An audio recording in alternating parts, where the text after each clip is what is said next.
मी भले तुम्ही माझ्या लाईनमध्ये आहे ना, मी रॉंग वे थोडी आहे. रॉंग वे तू आहे ना समोरून भाई. मी भले काही करेल. रॉंग वे तू येतोय ना भाई, तो माझी चुकी काढा आहे का. मग माझ्याकडे ना तेव्हा काही प्रूफ नव्हता की भाई मी ह्याला हे करेन. त्यामुळे ना मला शांत राहावं लागलं. पण मग ना आणि ते माझ्या मनाला लागलं भाई. आता आपण आहे ना भाई, म्हणजे हे आणि त्याच्यानंतर माझं एका आठवड्यात परत त्याचा ॲक्सिडेंट झाला. तेव्हा पण माझ्याकडे काय प्रूफ नव्हता.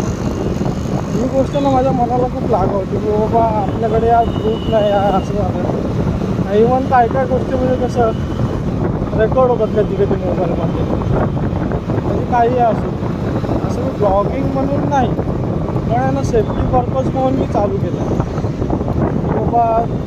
आणि खरंच गोष्ट आहे, तुम्ही जेवढे म्हणजे बाईक चालवतात ना लोक, जेवढे बाईक स्कूटी इव्हन तुम्ही रस्त्याने चालता ना, तर निदान तुमच्या जेवढ्या ऐपतीप्रमाणे बरं कॅमेरा नाही ठीक आहे, पण तुम्ही निदान आहे ना छोटंसं हे किती येईल आहे तसं 200, 250, 300 पण ऑनलाईन येऊन जातं.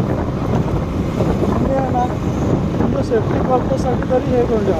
इव्हन तुम्ही कधी इमर्जन्सीमध्ये म्हणजे काही झालं ना तर तुमच्याकडे प्रूफ राहतो की बाबा बाबा याचा.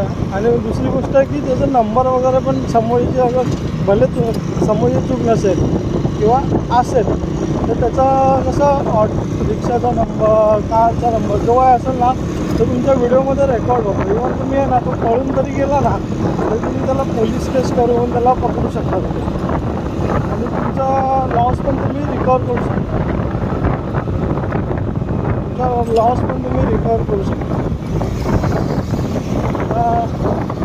त्या सेफ्टी पर्पजसाठी मी पण हे ब्लॉग हे चालू केलं की बाबा इव्हन उद्या परत माझ्यासोबत ही गोष्ट होऊ नये की समोरचा माझ्यावरती चढतो आहे आणि भाई माझ्याकडे काय प्रूफ आहे मी सांगतो नाही. आपल्याला हिंमत आहे की समोरचं जर आपल्याला हे करतो तर आपण त्याला शांत करू शकतो. पण कसं माहिती आहे, तर तुमच्याकडे प्रूफ असेल ना तुम्ही भाई म्हणतात तुम्ही समोरच्याला शांत, तुम्हाला काय बोलायची गरजच नाही लागत. तुला सरळ बोलायचं भाऊ माझ्याकडे व्हिडिओ रेकॉर्ड आहे, तू बघ माझ्याकडे प्रूफ आहे. आता तू त्याच्यानंतर तो काय बोलतो आहे ते बघा. ते नसेल ऐकत असेल तरी पण तर मग बोललं ठीक आहे बाबा, जर तू नाही ऐकत आहे तर ठीक आहे, मी पोलिसांची मदत घेऊ शकतो. तसं करायचं. मग आपण आहे ना डायरेक्ट रेकॉर्ड आपल्याकडे ठेवायचा आणि पोलिसांना बोलवायचा. पोलीस आपल्या मदतीलाच असतात.